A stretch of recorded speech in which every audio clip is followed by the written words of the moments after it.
All right, this is Josh Poet, First Contact Radio. I'm here with Stephen Bassett, leading advocate for ending the 64-year government-imposed truth embargo regarding extraterrestrial presence engaging the human race. He's been here many times before talking about the various disclosure petitions and situations going on out there in the world. So, Stephen, welcome back to First Contact Radio. Always great to have you here. Yes, thank you. It's good to be with you again, Joe. And so, what's going on? What's the latest happenings in the world of PRG? Well, the truth embargo is actually about to enter its 66th year, which is a pretty long time for government to essentially misrepresent reality to its own people at the level that the truth embargo misrepresents, which is namely that there are no extraterrestrials engaging us, even though they're all over the place, and the government is not investigating it, even though we know that it is, have documents to prove it, so forth. The Soviet Union essentially created a state where the government could say anything to the people, and the people had no choice but to believe it, or they had to certainly pretend they believed it. In other words, essentially a society built on lies and misrepresentation of reality.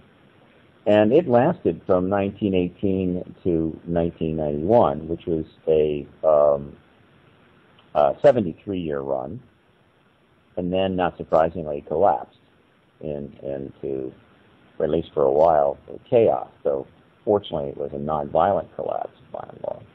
A pretty good run by any assessment, but possible because, of course, the Soviet Union was a totalitarian state with strict controls on the public, on the press. Virtually, the press was run by the state.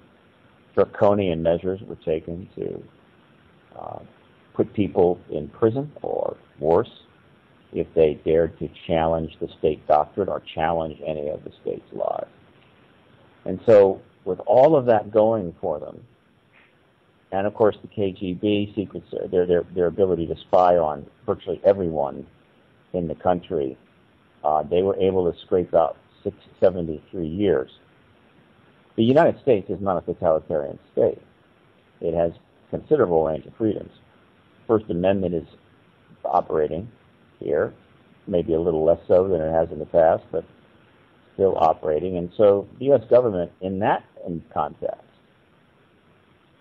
has essentially maintained an extraordinary lie for national security reasons since the late 1940s. We'll say 47 to give it a start. And that's a pretty good accomplishment, 66 years. But it will end. It has to end, just like the Soviet Union had to end. And the government is going to have to ultimately, finally acknowledge the truth, that there is an ET presence. We think that is close to happening. PRG, Paradigm Research Group, is part of a global advocacy movement to make that happen. It's a very unusual advocacy movement, unlike probably any that has ever come before it.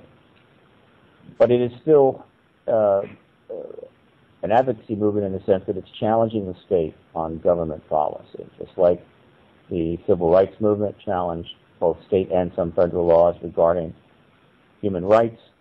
The women's rights movement has challenged the government on laws affecting women, and so forth. This is exactly what's going on here. And the goal is the goal of the movement, the fundamental goal, is to get the government to acknowledge the ET presence in an act we will call disclosure. We call disclosure with a capital D. It's an event. It's not a process. Small d is a process. So that is moving forward. It has been. And Paradigm Research Group has been involved in many projects. It's assisted other groups. But has launched and announced, as of just 10 days ago, its most important project to date. And that is the citizen hearing on disclosure. Awesome.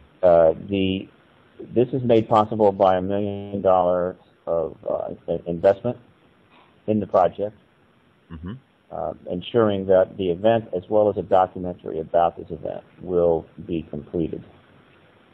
Excellent. The citizen hearing on disclosure will take place for 5 days in Washington, D.C. at the National Press Club, April 29 to May 3. At that time, the strongest assemblage of disclosure witnesses will be brought together ever to testify for, 40 hours, but there'll be some breaks, 30 hours of actual testimony and Q&A before a committee of former members of the United States Senate and House of Representatives. The ballroom of the National Press Club will be set up to look as much like a Senate hearing room as possible. The model will be the Hart Senate hearing room.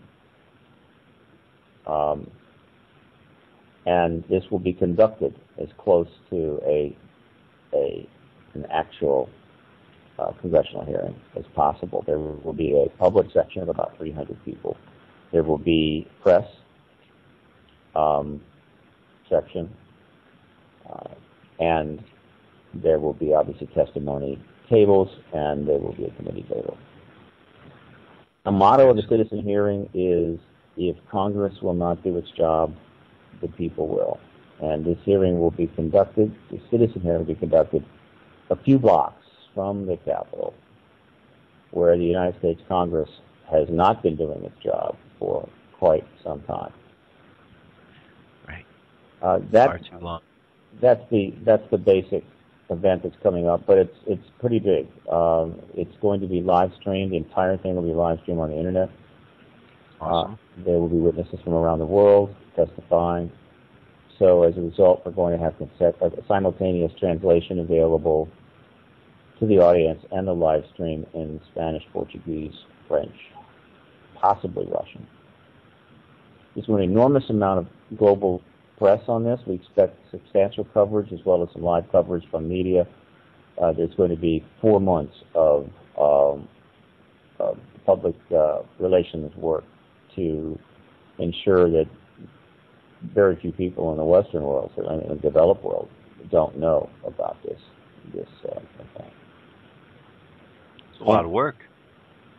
Sure, it's a lot of work, but it'll be fun because this project, this event, I believe is the first advocacy event that has the potential to reach critical mass. And for those of you that skipped physics in high school or college, critical mass is that amount of radioactive material when brought together in a confined enough space sets off a chain reaction. There have been many advocacy events, public events, press conferences that have been held over the years on the ET issue. They frequently last a couple of hours. They're over in a day. They're of a certain size, a certain scope. They have impact.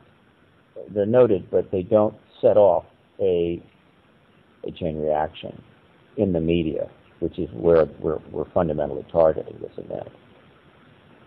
One event that we thought might have achieved that critical mass was the press conference held by the National Press Club by the Disclosure Project in 2001, May the 9th, actually, in the same ballroom where the citizen hearing on disclosure will take place.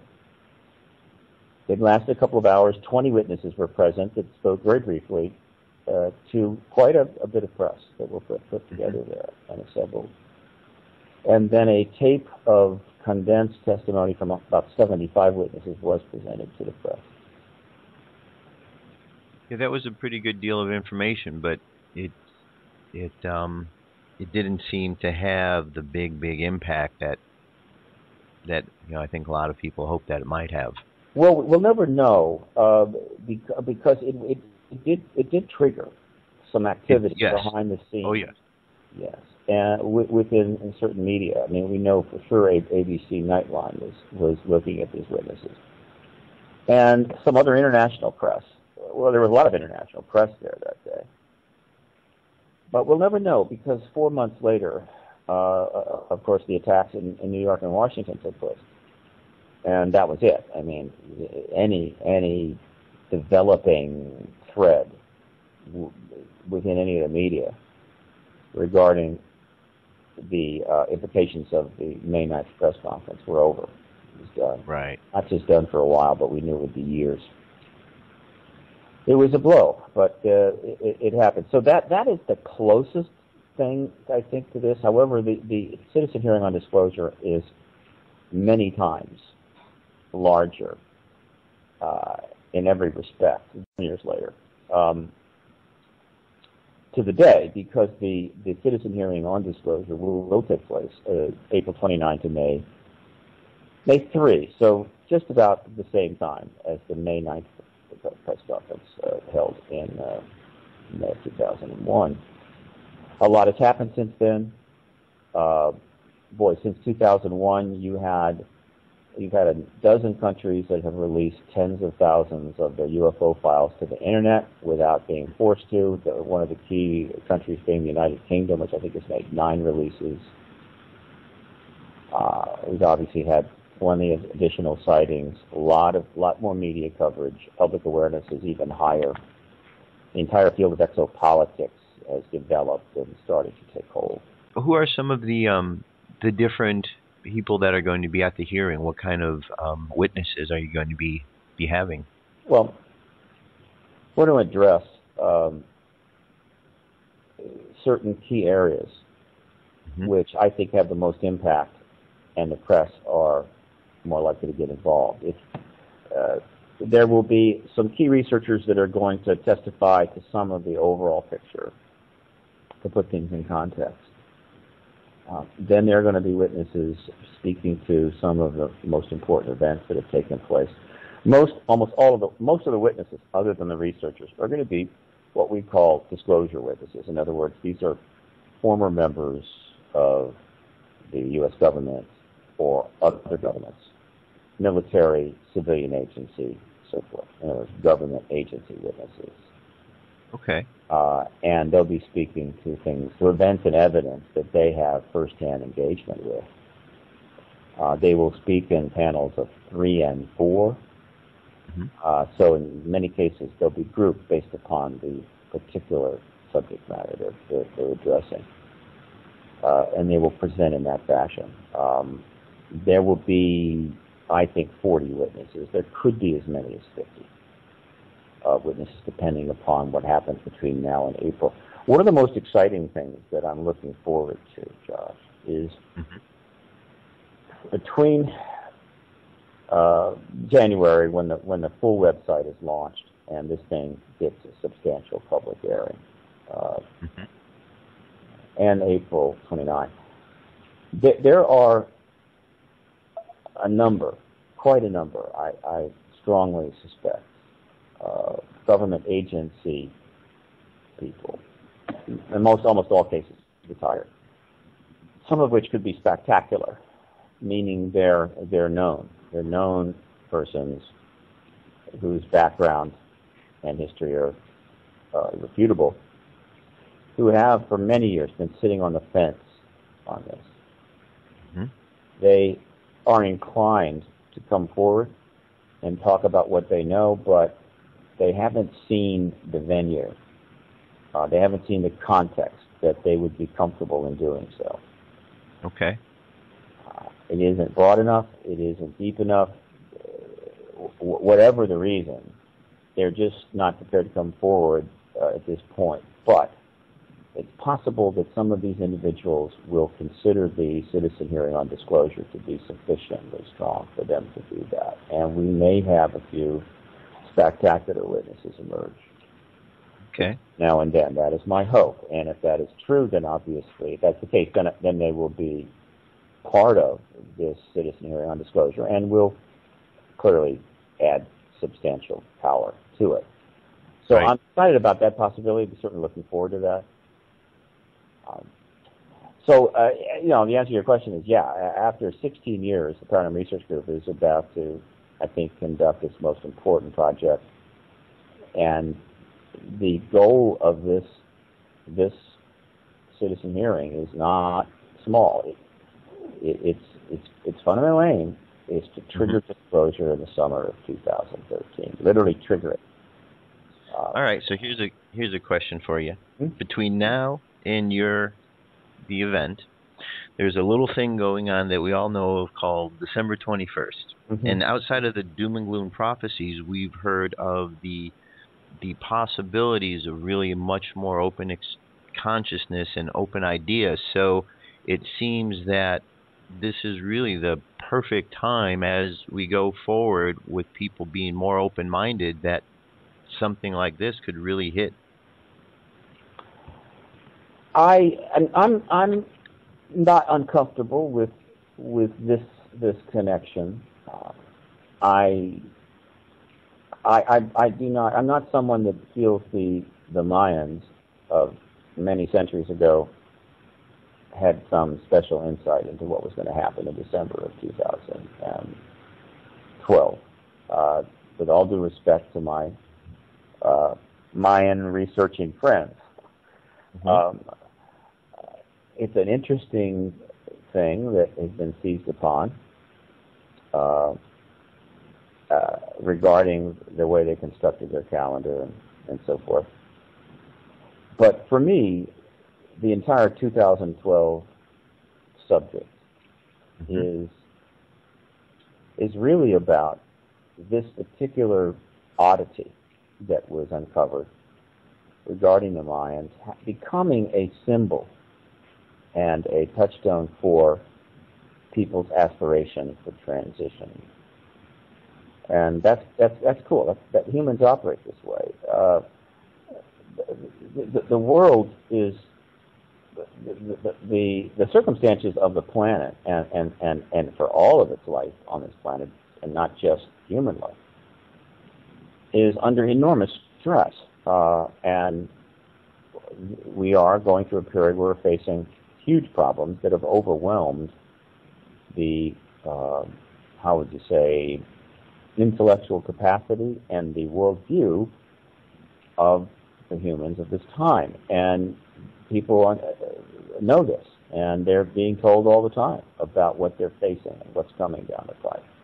They're also dissatisfied with the old paradigm thinking, which has been still pretty much running the show since the flood and since the rise of at least this last bout of civilization in the Euphrates Valley and in the Kingdom of Summer and parts of Summer, going back about 8,000 years.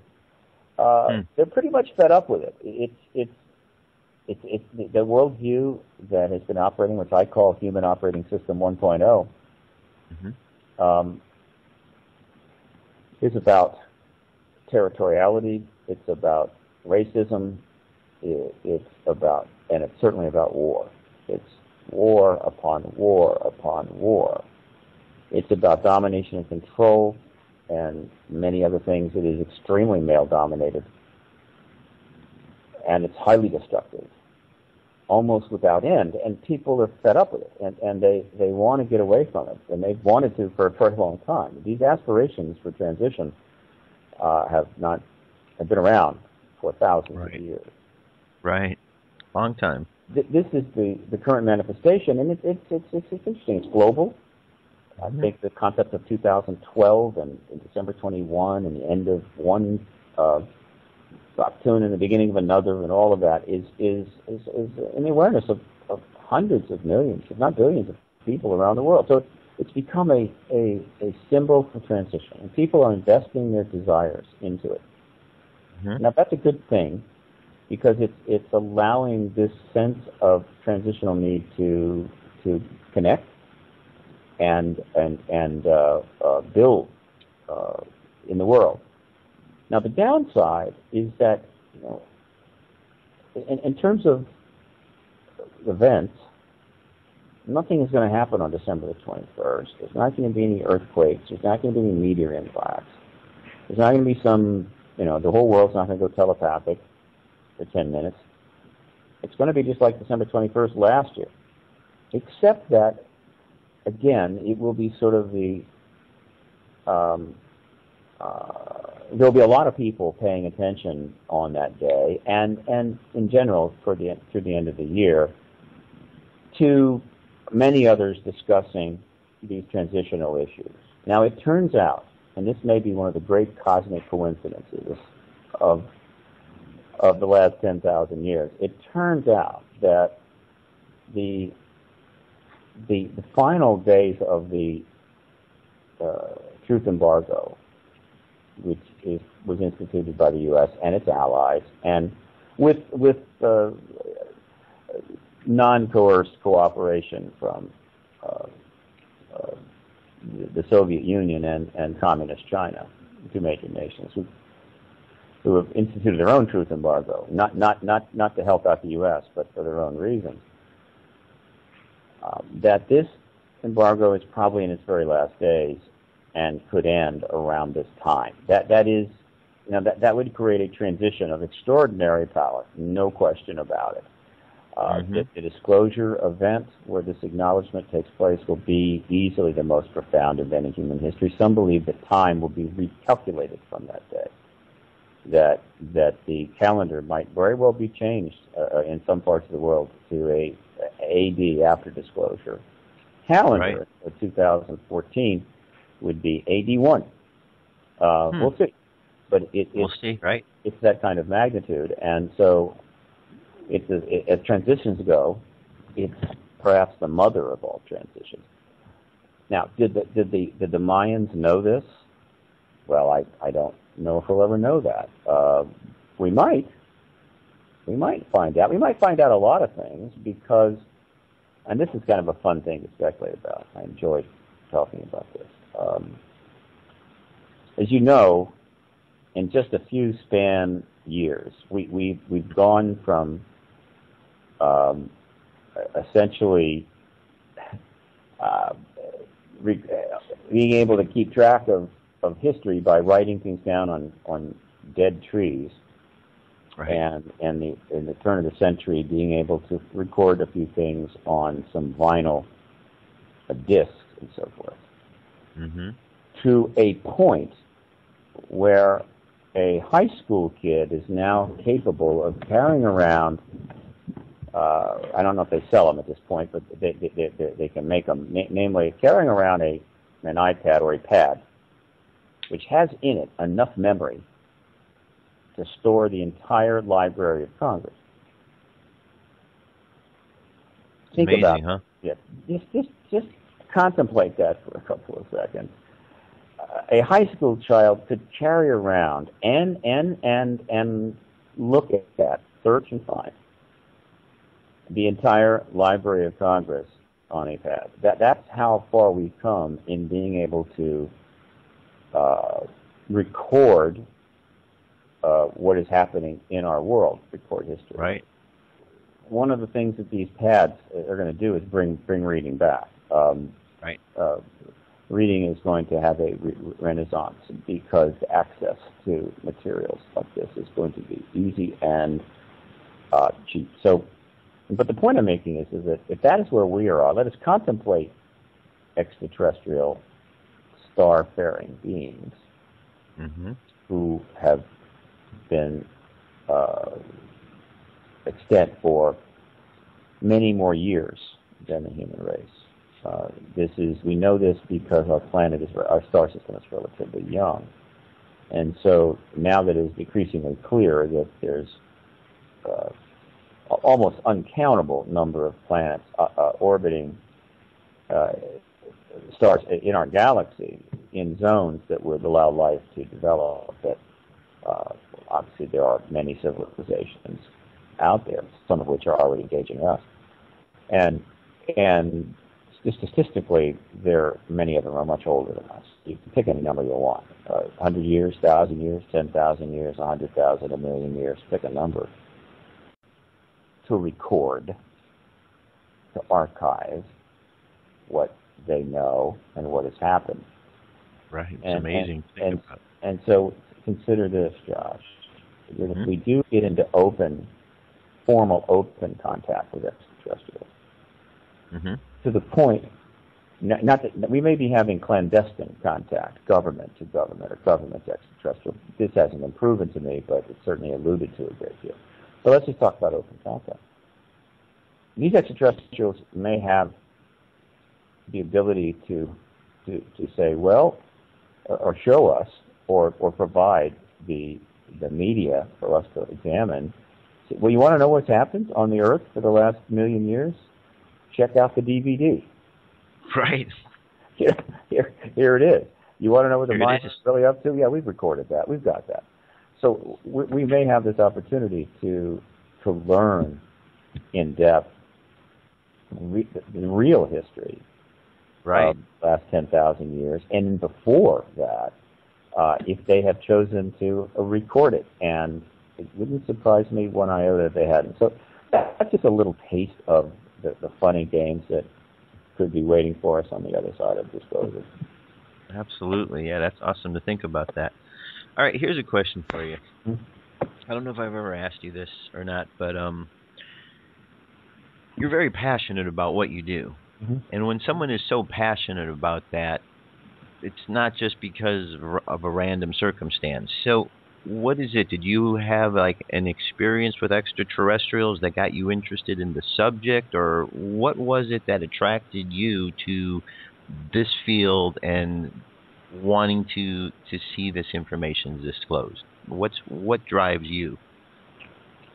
Well, I've been asked that many times. I think it's often the case that people don't truly understand why they do what they do. Sometimes they do. I think sometimes they think they do, but there's a lot more to it than that. The fact is, this is actually not dramatic in my case. I'm not a contactee, pretty sure about that. I've never even had a sighting. I've talked to plenty of people who are contactees. I've talked to plenty of people who had extraordinary sightings. But that's after, really, I got into the work back in 1996. The simple truth is that I loved science fiction as a child. I read a lot of that, enjoyed it. It was my first real reading, and I devoured it. When it came time to read Shakespeare, wasn't quite so interested. So that sort of got me into the scientific mode, and as a result, I perhaps was better at that at school, and ended up going to college and studying science and physics and that kind of stuff. But I didn't make a career out of it. I spun off into other things. But my origins as a young man were science fiction and science. Okay. It's also the case that when I started reading about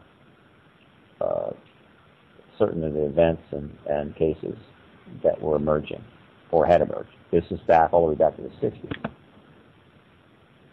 my natural intuition about it was absolutely that this phenomenon is extraterrestrial.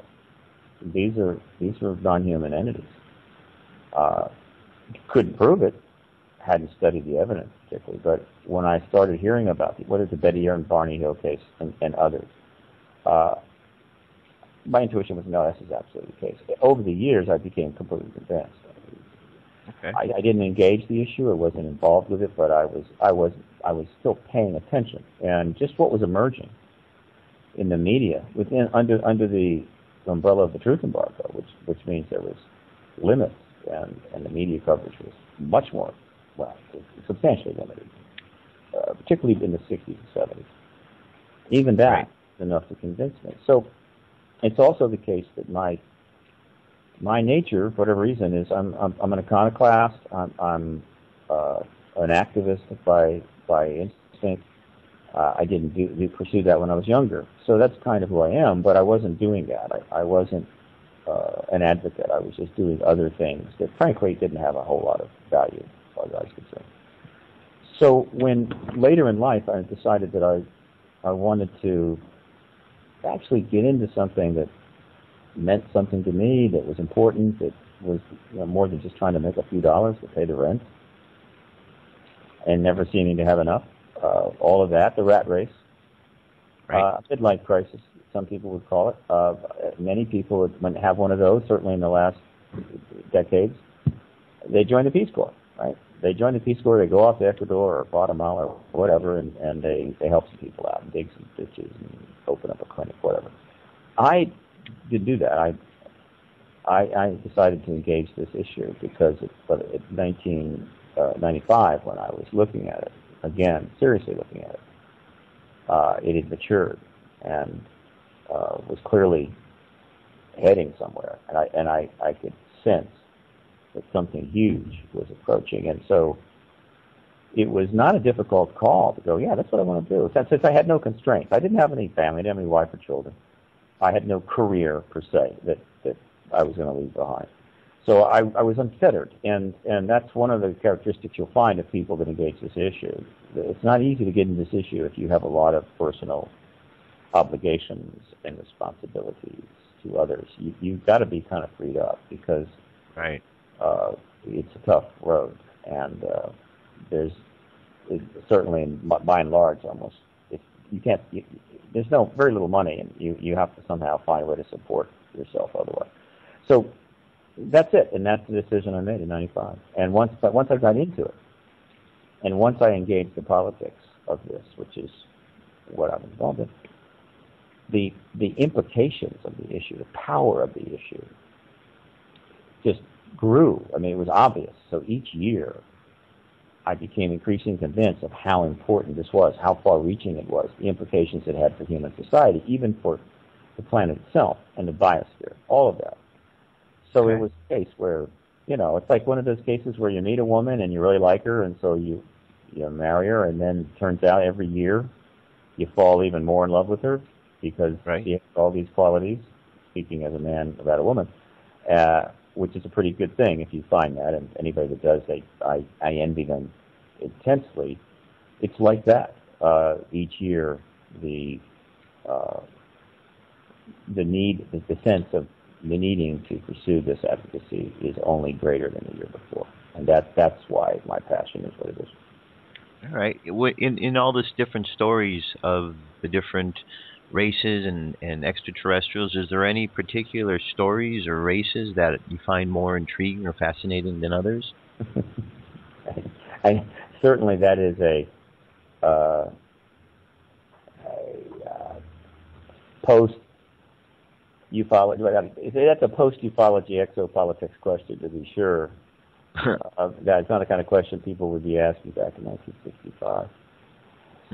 Now, I don't have any preferences amongst the ETs that are contacting us. They're all interesting. They all have their own agendas. Those agendas seem to vary. Some people like one and not another. But as far as I'm concerned, they're simply all part of a non-human based civilizations that are engaging the planet Earth. The backstories, or the bigger picture, does have some elements which I find more profound than others. And of course, and I talk about these things, but when you're talking about this bigger picture, you are in the area of theory. This is speculation. We because of the truth embargo, we have obviously a limited body of information, a matrix of information to work from it. It's incomplete because the government's withholding what it knows and has made efforts to block what we could find out. So we're operating from incomplete information. So when you try to piece together and connect the dots to see the bigger picture, you have entered into, I guess you could say, informed speculation. But you need to do that. You need to create models, at least try to model what you learn, what you know, into some sort of cohesive picture, and work from that with the idea that you'll change that model as needed. Otherwise, it's kind of chaotic. Right. So within that model, within the sort of working model that I'm building out of the tinker toys of the evidence, there's a few areas that are particularly intriguing to me. And the one that I'll mention here, we don't have time to get into little ladies, but the one that I'll mention here, that every person should who gets this should get enormously excited. So some people may not have the background education in certain areas of science to perhaps get it. But for those who can, it's pretty cool.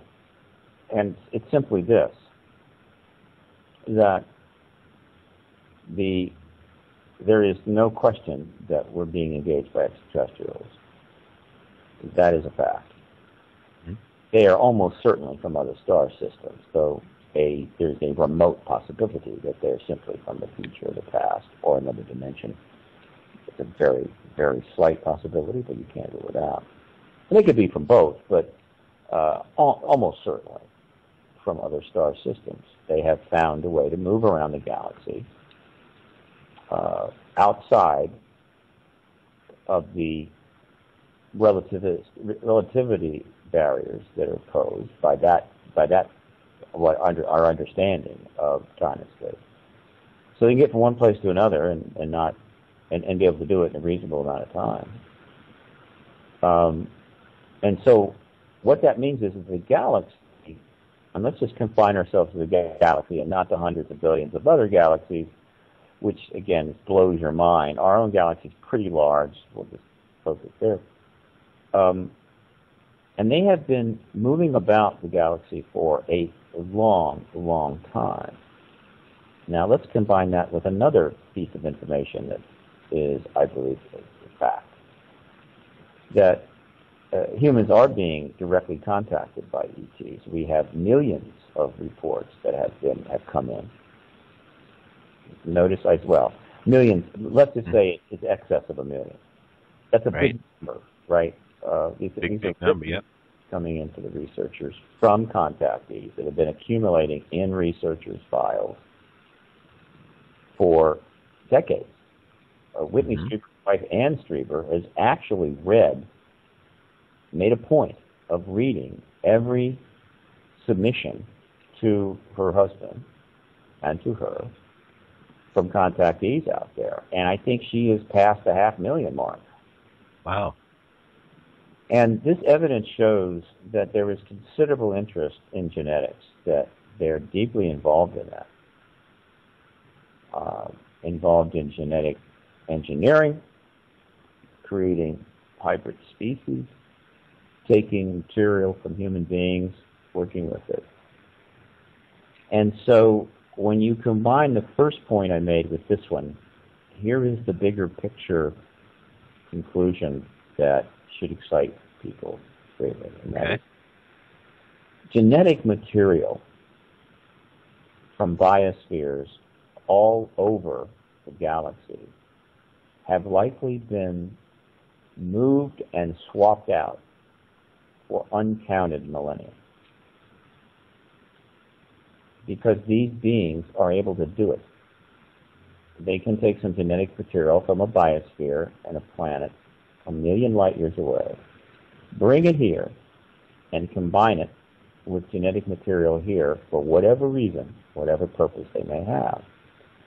And so what that means is that there may be genetic connections between our biosphere and uncounted biospheres throughout the galaxy. In other words, the galaxy is genetically connected. It is a galactic biosphere. And that material is of any sophistication you want to point to, not the least being advanced intelligent life. Meaning that genetic material from other sources, either from other biospheres or possibly from the laboratories of ET, has been used to influence the development of sentient life here. That's the profoundness of that is hard to just measure. This idea that we're not alone is not even close to describing the way we're connected, possibly throughout the galaxy. And we may learn this truth very, very soon. So when a contactee reports that they have been in a craft in the presence of beings that are reptilian, and they're actually referred in the literature as the reptilians.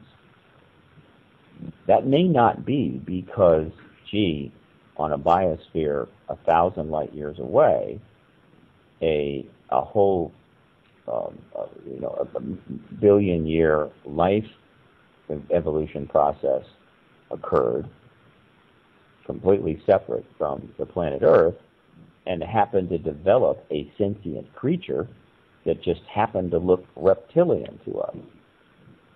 That may not be the case at all. The reason they are reptilian is because reptilian DNA may have been taken from this planet tens of millions, if not hundreds of millions of years ago, and combined with the genetic material on that planet, ultimately leading to sentient life forms that have a reptilian quality.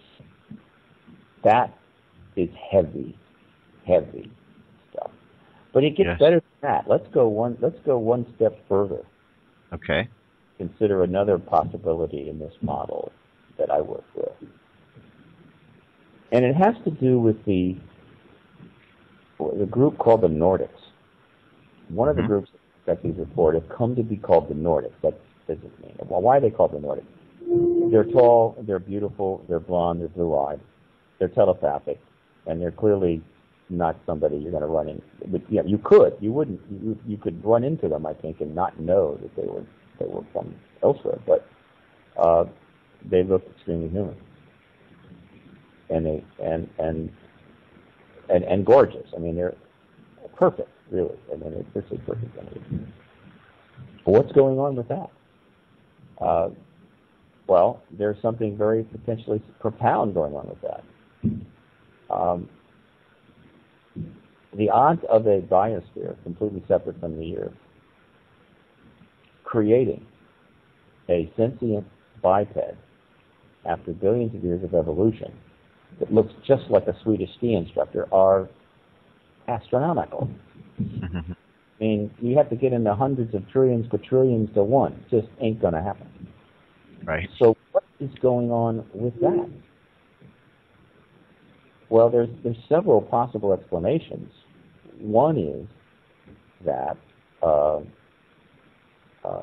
ETs have been genetically working with human beings and have kind of created a strain of human beings, which essentially are kind of perfected entities, which are Nordics. In other words, a kind of hybridization policy operating on the planet. There's another explanation, though, and this is the one that truly interests me. Okay. And obviously the ETs can come and go as they wish, but I think it's not unreasonable to state that in the modern world, with all of our technology and photography and cameras and night vision goggles and you name it, that it's not quite as easy as engaging the human race, say, 30,000 years ago. Right. Simple truth is that 30,000 years ago, if extraterrestrials wanted to come on down and, how would you say, take 5,000 fine human beings for a extended visit or pick them off this planet, they could do so without equivocation. And no one would know the difference. I mean, it would simply be a non-event. And I think it's quite possible that's exactly what they've done. May have done it many times. And so consider this rather interesting possible scenario. Okay. 30,000 years ago, extraterrestrials come down, and for whatever reason, they take, I don't know, several hundred, several thousand, 10,000, and they select for this particular group some rather robust, hardy physical specimens operating in Northern Europe, in the areas of Scandinavia. And they take them to another biosphere where they set them up to thrive, to develop. Now, what's notable here is that the mental capacity of humans 30,000 years ago was every bit as good as it is today, meaning that a human from 30,000 years ago, given a proper education, could go to Harvard. Now, these beings, or these humans that they would have taken, particularly the adults, would have obviously been quite limited in what they could learn and accomplish in their new setting. However, their children would go right to advanced education. And so you would literally have this group of humans, primitive in their knowledge by our basis, in which their children would actually be getting advanced education right off the get-go, going back, say, 30,000 years. And could build an extraordinary civilization in that time, boy, in a lot less time than that. But it gets better, because these humans are virtually in the control of these extraterrestrials. And the extraterrestrial agenda would be in place, whatever that was. And if the extraterrestrials wanted to genetically work with these human beings that they have removed from their home planet, they could do so without any doubt. And what they could do is essentially take these humans and perfect them. Now, this kind of eugenic work, this kind of genetic work, is viewed with deep suspicion in our time, in our world, because it has been abused by rather evil people in the past. In other words, our worldview and our understanding has not reached a level where we can deal in that area. We don't have the consciousness. We don't have the worldview that's appropriate. So, and we fiddle with this. It's not gone well. But ET's different matter. And so you literally take these beings and you make them perfect. They're genetically engineered to live long, to be extremely healthy, to be free of disease, to be telepathic, to have extremely powerful brains. In other words, perfect. And then thousands of years later, for whatever reason, these now highly evolved human beings that have been genetically worked on, that now reside in another biosphere where they were taken long ago, come back to pay a visit to their ancestors. And they turn up in this world, in the room or on a craft with human beings, and what those human beings see are perfect humans. Healthy, fit, tall, gorgeous, blonde, blue-eyed. Now, I'm not saying that blonde, blue-eyed is perfect.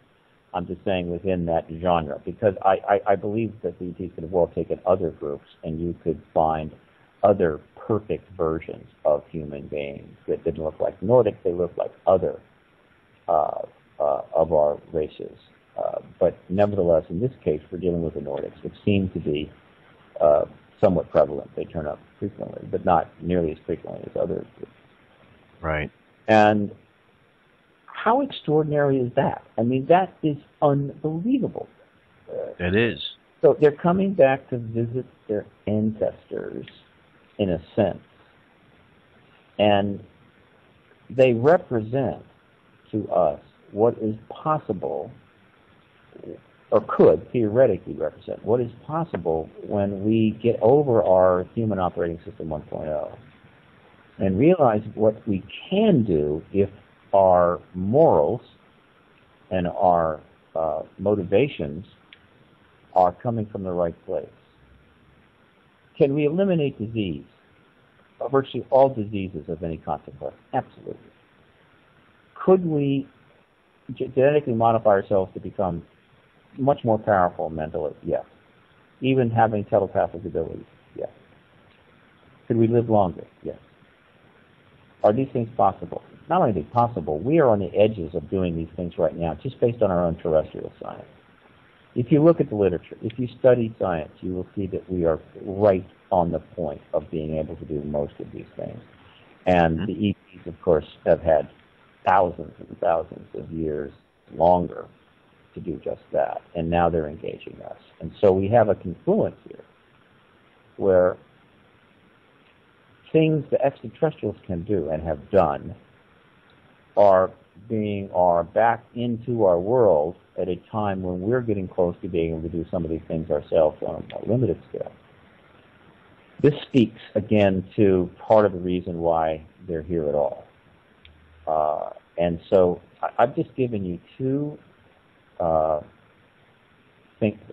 two concepts within the model that could very well be true, that emerge from the evidence that we have, and could manifest in a large way in the post-disclosure world. And so when people ask me, Steve, why are you excited about this? Or why are you passionate? Steve, my God, if you can't get passionate about that, then you can't get passionate about anything. And that's all the possibilities are before us, and the opportunities of the things that you speak. I mean, it's amazing just to consider what's there, and it does seem like that's the next step where we need to be going. So it's a step, Josh. Yep. It is transformative, almost transcendent change in the history of our little blue dot, and obviously everything that lives on it. Right now, people get up in the morning, and during the day, they may worry about whether they're going to get cancer from the pollution in the air or the radiation from Fukushima in the fish. They hear reports of the melting ice caps in the Antarctic and melting ice in the Arctic. They read reports of the failure of political and financial institutions to take care of business, thus forcing the potential for an economic collapse. They read reports of the breakdown in systems around the world, the lot of the undeveloped nations and the 2 billion people of the 7.3 billion that now exist on this planet, who basically haven't got a snowball's chance in life of doing much more than just living and dying. It's god awful, and though some people take some prescription medications to ameliorate some of this angst. Some avail themselves of non-prescription medicinals to do it.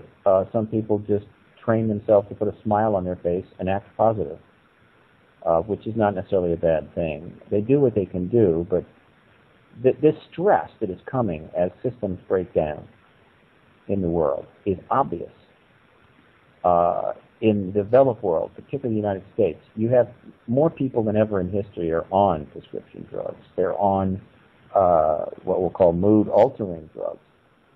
They consume vast quantities of antacids and other stomach medicines because we have chronic indigestion. They're developing all kinds of diseases and autoimmune diseases, which comes from stress as well as the stress of pollution.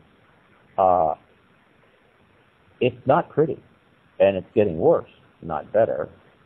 And the most horrible thought is that there are scores of developing nations representing several billion people that under the current worldview are trying to become like the developed world. Mm. That is the status now. Right. If disclosure takes place, suddenly all of these intractable systemic problems that are giving us all gas become trivial next to potential solutions and changes that are possible in the post-disclosure world.